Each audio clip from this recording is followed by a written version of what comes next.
Welcome, my name is Danielle Moore and I'm the Parent and Family Support Specialist here at the Urban League of Greater Madison. The topic of this workshop is Parents' Introductory Guide to Virtual School.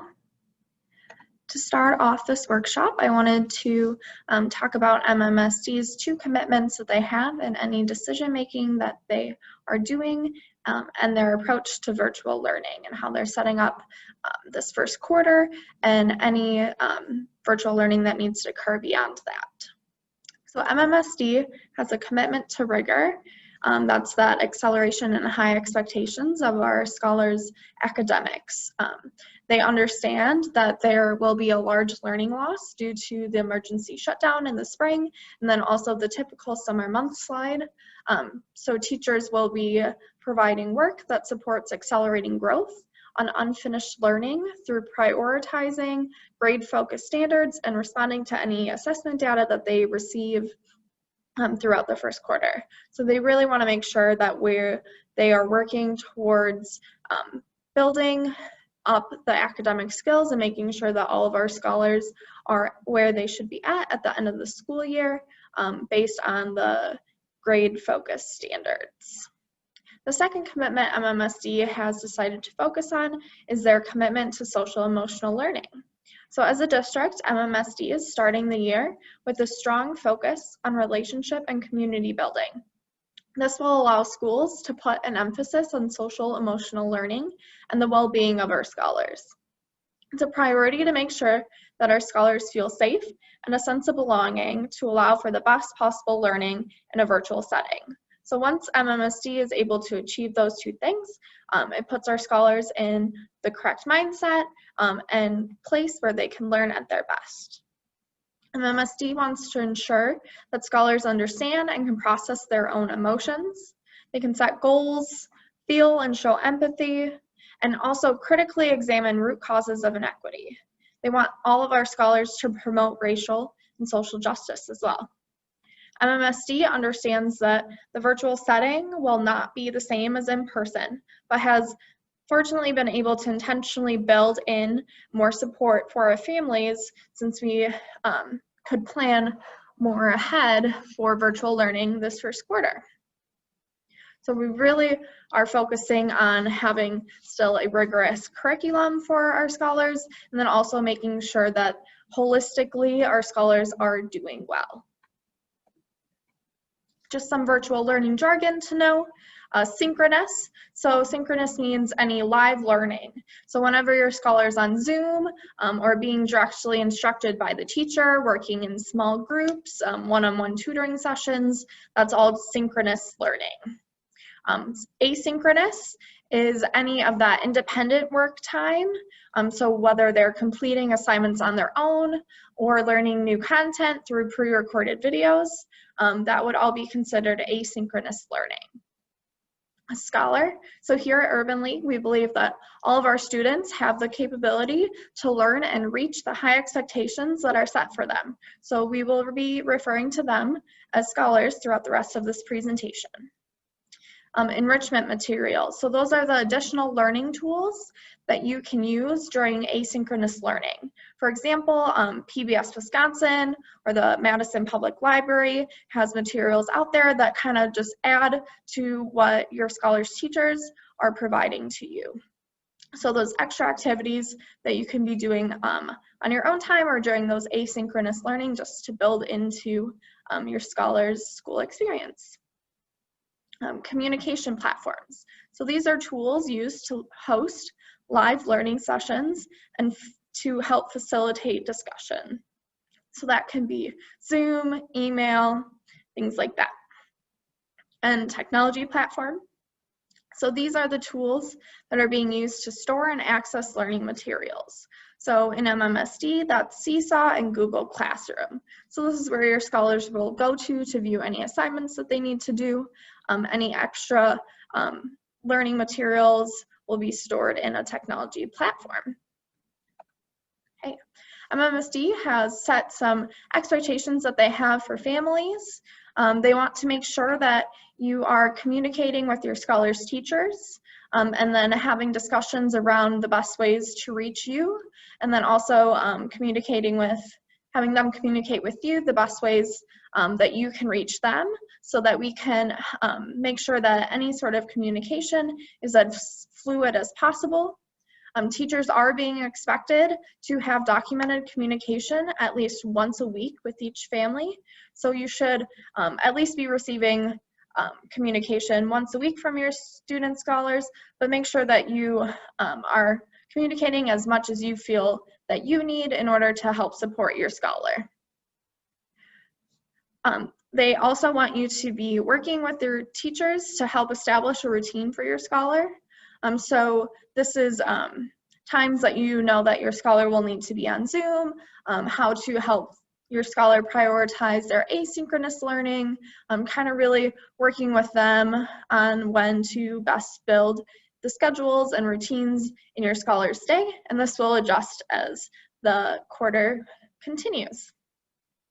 They want you to know the expectations from the teacher for how your scholar or scholars can be successful. So this can happen within the first couple of weeks of school, really knowing what your teacher expects from your scholar, how they should be completing work, how often they need to be completing work, attending those Zoom lessons, and when and where they can receive additional help is all important to have in the knowing the expectations. So we really want your scholars to be as successful as possible, and that communication and knowing those expectations will help with that. They also want you to remind your scholars to check in with their teachers. So this is helping our scholars to build those self-advocacy skills. So all the communication shouldn't fall on you as a family member, but we can help guide our scholars in also communicating with their teachers. They also want you to contact your scholar's teacher if you have any concerns about accessing learning materials. So whether this is something as I'm working on Google Classroom or in Seesaw, or whether you know that your scholar needs some hard copy materials, MMSD wants you to reach out to that teacher first. So that's that first point of contact for that. They also, if possible, want you to be monitoring engagement in virtual learning. So MMSD understands that not all parents are able to stay home most of the day, but they want to make sure that there's daily or weekly monitoring within the virtual setting. So this could really be any sort of system that works best for your family, whether that's having a little meeting at dinner time or lunchtime with your scholar to see what they've accomplished that day and what they still need to do, or it's creating a note system that your scholar writes you a note about what they did and how they felt that day, and then you're able to read it at your convenience.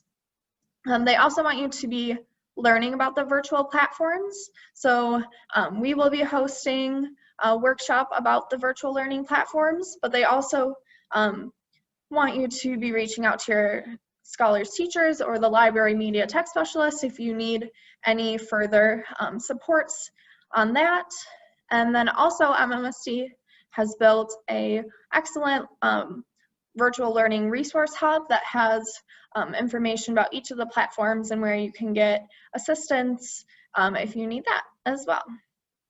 They want you to also be checking that assignments are being completed and that your scholar has an understanding of the concepts that were being addressed within that assignment.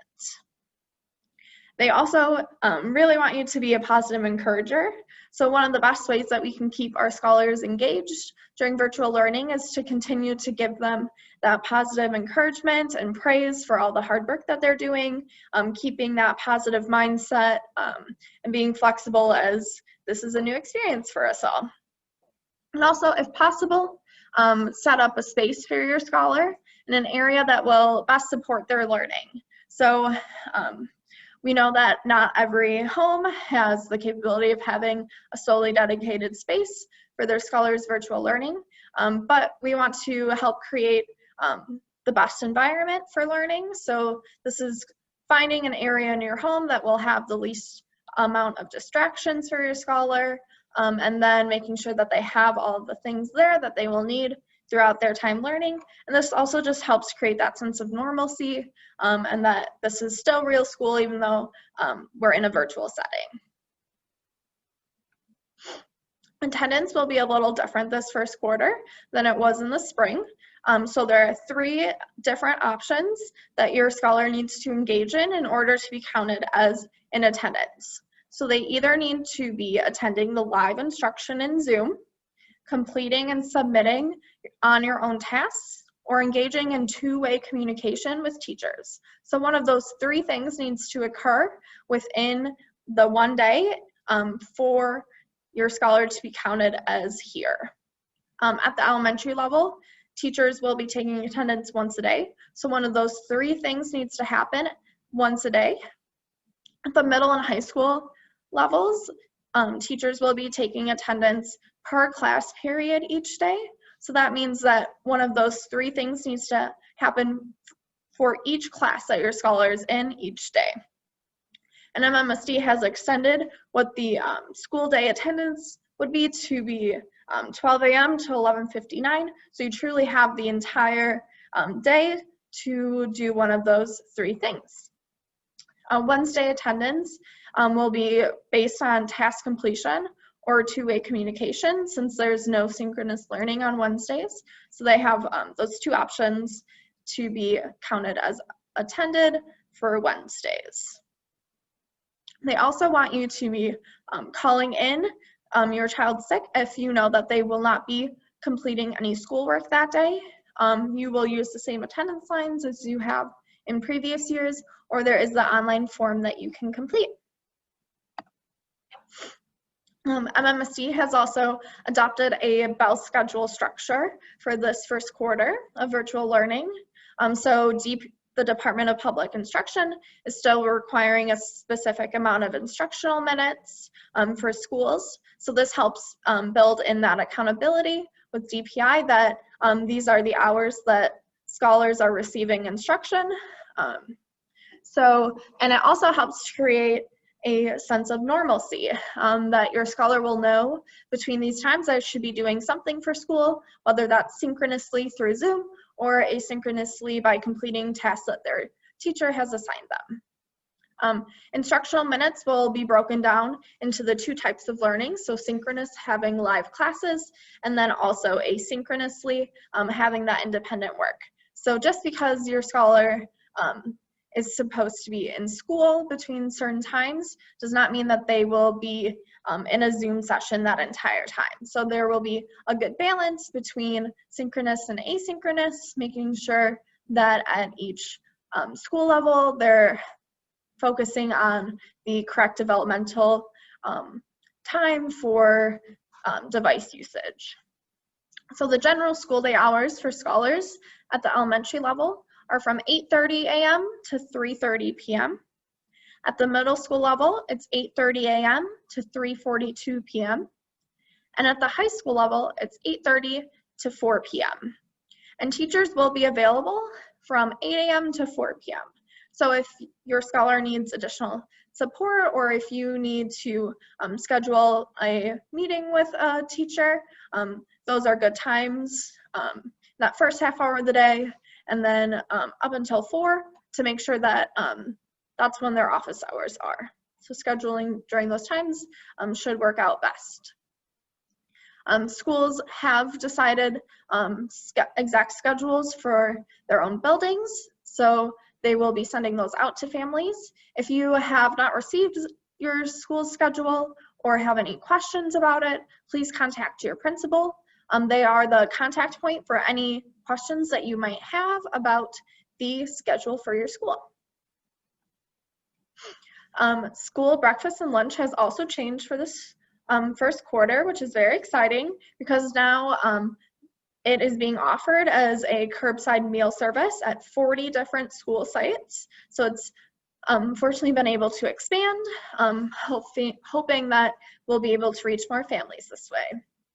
So at each site, you're able to pre-order the number of meals that you need for your family, but it's not required in order to receive them.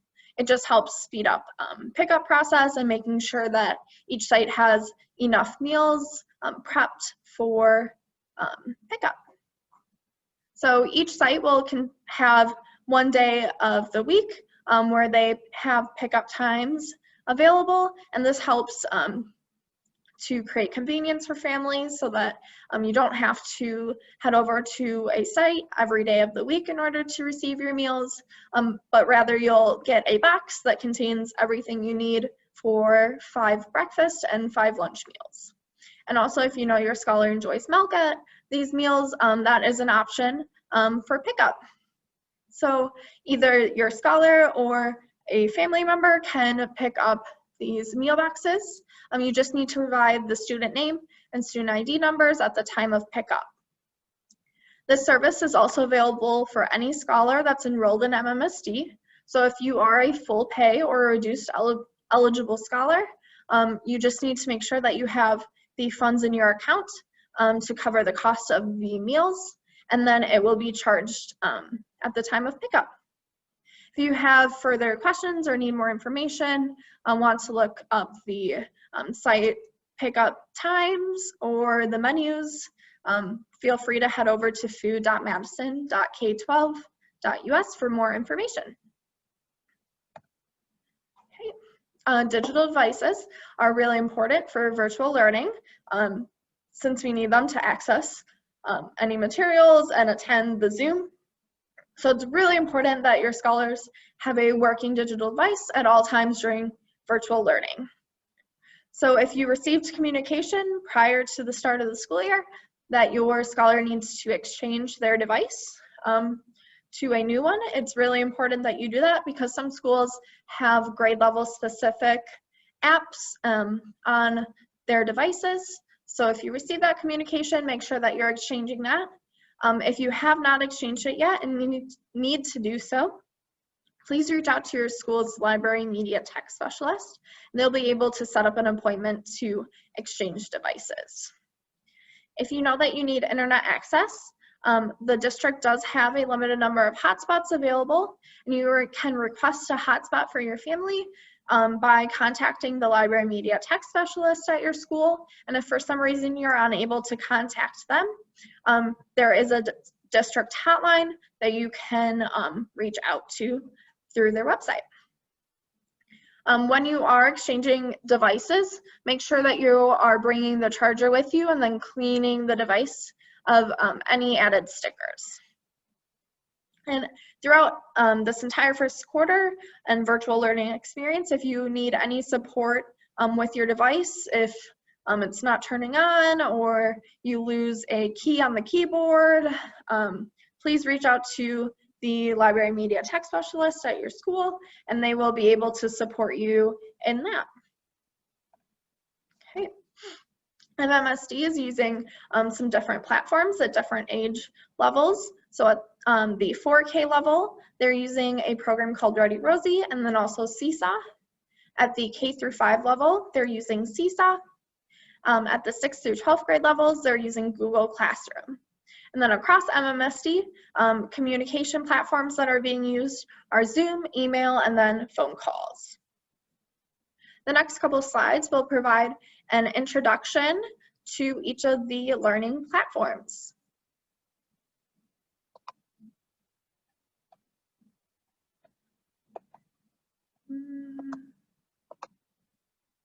Did you know research says that 75% of third graders are behind in reading? I don't get it. Studies also show that 3/5 of fourth graders have not mastered math. I don't understand fractions, but that sounds bad. I am only in school 35 hours. Did you know research says that 75% of third graders are behind in reading? I don't get it. Studies also show that 3/5 of fourth graders have not mastered math. I don't understand fractions, but that sounds bad. I am only in school 35 hours a week.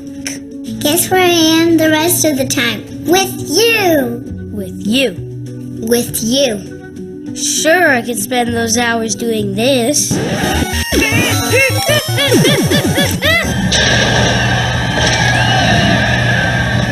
But research says that talking with you has a huge influence on my brain development. I know what you're thinking. What on earth will we talk about? I I know what we can talk about. Let me introduce you to Ready Rosie. Ready Rosie is all about connecting families with schools and building on strengths. We wanted to create a cohesive way to bridge the gap between school life experiences and home life experiences so that our children can excel at a whole new level. So, how do we do that? What is Ready Rosie? Ready Rosie is a communications and content platform, which means it's a way to receive information and resources directly from your child's teacher. One of the main resources you'll receive is the modeled moment videos that use real families to demonstrate creative learning opportunities. We show you how to take advantage of bringing up conversations and interactions with your child to boost learning in your home life. Each modeled moment video is about 2 minutes long and is intended for you to watch the interaction and then do the activity together with your child.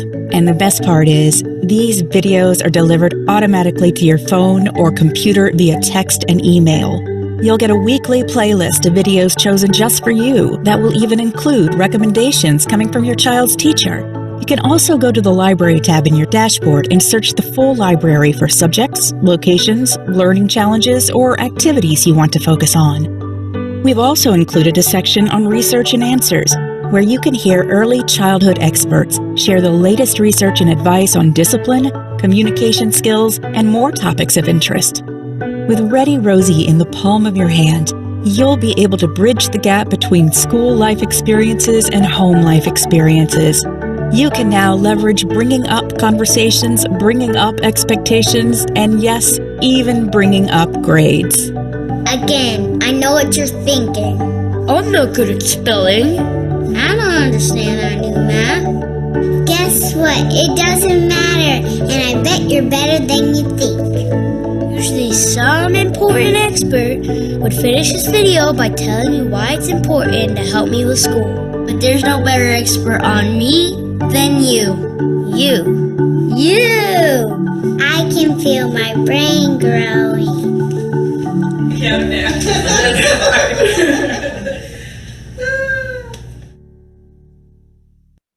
the next platform is Seesaw that's being used at the K through 5 levels.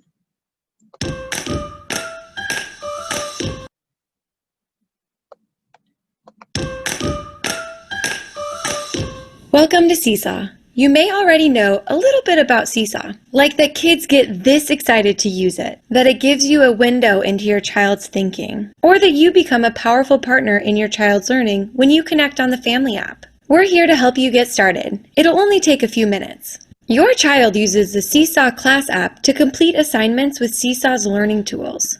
As a family member, you use the Seesaw Family app. It was made just for families. Let's get you connected. There are 2 ways your child's teacher can invite you to connect to the Family app. You may have received a text message or an email. You'll see a link to connect. Click the link on the text message or email like you see here. If you've never used Seesaw as a family member, create a new account by signing up with a Google email account or simply typing in your info. If you already have a Seesaw family account, all you need to do is sign in. That's it, you're connected. The second way your child's teacher may have invited you to Seesaw is with a PDF, like this. It'll have a QR code. This QR code is unique for your child. Here's what you do with it. If you're brand new to Seesaw as a family member, open Seesaw, download the Seesaw Family app, or go to app.seesaw.me. Click I'm a family member. Click Create Account and scan your child's code. Then you can sign up with your Google email address or type in your account details. If you already have a Seesaw Family account, you can connect to all your children's journals on your one Seesaw Family account. Go ahead and sign in. Click your profile icon on the top left. Click Add Child's Journal. Click Scan Code, then scan your child's code. You're all set. How do you use this newfangled technology? We'll show you. First is the Home tab, up here. In the Home tab, you'll see the most recent work from all your children. Next is the Journals tab. The Journals tab allows you to see all work your child or children have created. Click on your child's name to view their entire journal for a class. You can do way more than just look at this work. Your child's teacher may have enabled likes and/or comments. You can click Comment, type a comment, or click the microphone to record a voice comment. Students light up when they know you've seen their work. Finally, the Inbox tab. This is where you communicate with your child's teacher. You'll receive class announcements and one-on-one messages. You can type a reply or click the plus button here to attach photos, videos, and more. Don't worry, messaging is always private. Even when you reply to a class announcement, your reply only goes to the teacher. One last important detail. If your device is set to a language other than English, you'll see translation when translation is available. Pretty cool to have your child's learning and communication with their teachers all in one place. It may seem simple, but connecting to your child's Seesaw journal makes a huge impact on their learning. That's it. You're ready to Seesaw. See you soon. The next learning platform is Google Classroom, and that's being used at the 6th through 12th grade levels.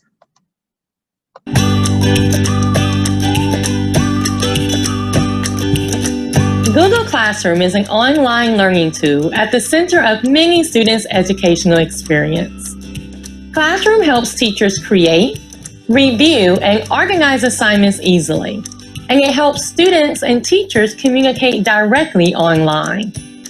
Classroom can help students track their class assignments, and is also a reliable way for students to stay updated on class announcements, new assignments, grades, and a lot more. Teachers use Classroom to post and grade assignments and to give feedback to students on those assignments. Teachers can also use it to link to resources like videos and handouts. Classroom is a part of G Suite for Education, a free set of tools that also includes Google Docs, Meet, Slides, Drive, and more. All of the G Suite tools are integrated into Classroom, so students can complete work. It's one place to keep everything organized. When a teacher creates a new class in Classroom, it automatically creates a class Google Calendar and Drive folder where all assignments will be posted and stored. Once a student enters a class, they'll see a few different pages. The Stream page is where students and teachers can ask questions and communicate. It has all of the announcements made by the teacher, and it also has places for your student to submit their upcoming work and a way to make Google Meet calls with the teacher. And then there's the classwork page, where students can view all of their assignments, quizzes, and course materials. There's also a to-do page, which is an easy place for students to see what work is due and when. There's no parental login for Google Classroom, but you can opt in to an email program for guardians, where you can get weekly or daily updates on assignments and learn about what your student is working on. Those emails include a summary of missing work and upcoming work, as well as class announcements, assignments, and questions. If you aren't getting these Guardian summaries, check with your child's teacher to make sure they have them turned on. If you have more specific questions about Classroom, check out the links below to learn more.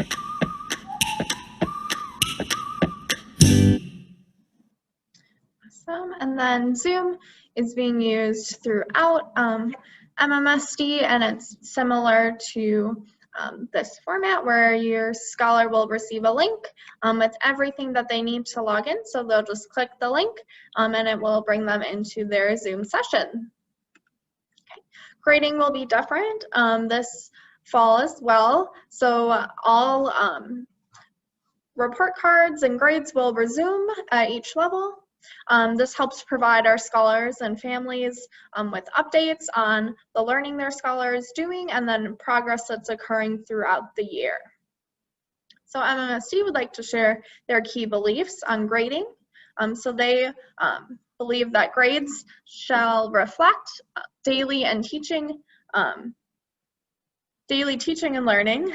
And then they are used as a communication and feedback tool for students and families.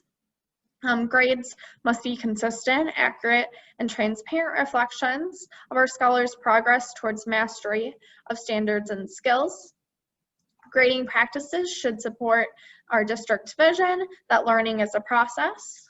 So having that growth mindset that even though early on in the school year they might not have mastered the standards yet, but they are working towards that mastery and they're still learning throughout the entire school year. So effective grading includes providing multiple opportunities for our scholars to learn and then also demonstrate their knowledge while building a growth mindset. So teachers should be providing information in multiple platforms and then also allowing our scholars to show what they know through various different types of assessments.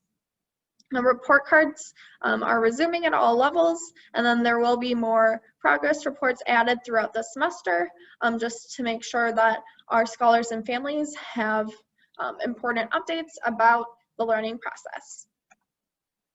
Assignments will be available for both online learning and then any hard materials that your scholar may need. So assignments will be accessed through Google Classroom, but in some circumstances where your scholar would normally have like a workbook for a certain class, those can be made available.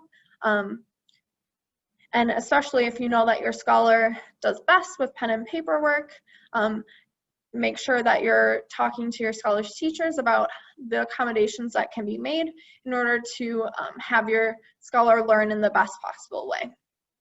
And when there is a need for any hard materials to be picked up, schools are organizing their own safe curbside pickups, and then also in some circumstances delivering materials to families just to make sure that our scholars really have everything that they need still in this virtual setting.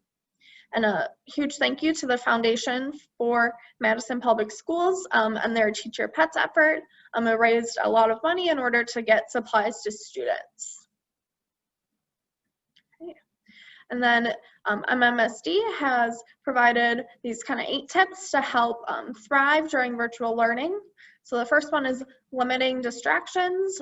So making sure that your scholars set up in a space where they don't have access to their toys, or they're not set in front of the TV where there's fun distractions going on. And we really want them to be able to focus the best they can. Number 2, make space for learning. So just like people that go to work, they have their own space where they perform the duties that they need to do, and it puts them in that headspace that it's time to work. And the same thing is true for our scholars in learning. So creating that consistent space where they can go to for school is important. Number 3, maintain breaks. So even during an in-person school day, your scholar receives breaks throughout the day in order to rest and refresh their brain. So it's very important that you continue to maintain these breaks through virtual learning. So figuring out schedules and routines that work best for your families in order to give your scholars breaks throughout the day so that they can continue to work at their best. Number 4, allow time to interact with friends virtually or socially distance, whatever your family's practicing. Making sure that we're supporting their mental well-being, their social well-being. It's very important for our scholars to still have time to spend fun time with their friends. Number 5, balance screen time. So setting up boundaries in their non-academic device usage and their academic device usage, and figuring out also within academics when they can read a book, for example, or work on pen and paper rather than being on their device, creating those balances so that we're not overwhelming our scholars with screen time. Number 6, keep in touch with other parents and family members and caregivers, just making sure that it's very important that we have a strong sense of community during this time, because we're all in this together. So having that community of people that are going through similar situations as you, where you can go to share your praises, give advice, share any grievances that you have with people that are going through a similar situation are very important. Number 7, don't underestimate the power of a schedule. So the schedule will adjust during the first couple of weeks, just until you figure out what works best for your family. But it's really important, because our bodies do work in a schedule type routine system, to find what works best and then stick with it. And then don't be afraid to try out new things within that schedule, but having a schedule and routine for the day is important to help our scholars succeed. And number 8, remember to schedule time for fun. So just because we're back to school doesn't mean that we can't enjoy our lives. One of the best ways to learn your best is to be overall well. So that means having those fun, relaxation, re-energizing times. So really thinking about what you and your family do for fun and making sure to work that into your schedule, whether that's going on walks or playing a board game, watching a movie together, whatever it is your family does to relax and enjoy time together, make sure you schedule time for it. And MMSD has set aside some contact points.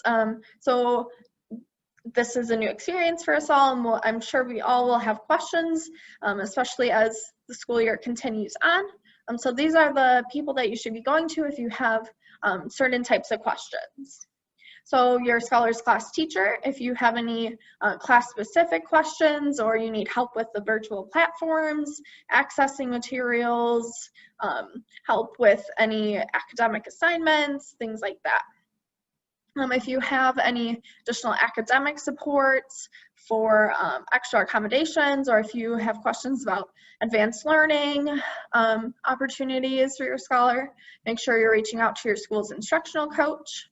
If you have any questions about your scholar's engagement or how you can help them become more engaged, keep them engaged, tips and tricks like that, reach out to your school's dean of students or assistant principal, and they'll be able to help with that. If you have any general questions or questions about your school schedule, your principal will be either able to answer them or direct you to the best person to answer them. If you have any technology issues and you need support with your devices or logging in, resetting passwords, things like that, reach out to your school's library media tech specialist. And then at the middle and high school levels, each scholar has been assigned an advisor, and then at the elementary school level, they have their homeroom teacher. Make sure you're reaching out to them if you have kind of general questions about your scholar or tips and tricks about engagement for them as well. And if you need any additional supports, like food security, mental and physical health, childcare opportunities, or housing opportunities, reach out to those school's student services teams. So that would be like the social worker, counselor, nurse. They will be able to help provide you with information about those. And as always, if you need any support beyond this workshop, go ahead and visit Madison's virtual learning resources website. It has a lot of information on there. And I am offering drop-in office hours each day of the week at various times for any sort of support that you may need. Any questions that arise, I'm here to support you as best as I can. And if none of these times work for you, go ahead and send me an email and we'll either figure out a time to meet over Zoom, or I can answer any questions via email. Thanks again for watching this workshop. And if you wouldn't mind just filling out the post-workshop survey, one of the questions asked about future workshop topics to really give you what you need. I would love to hear feedback on that. Thanks again. Bye.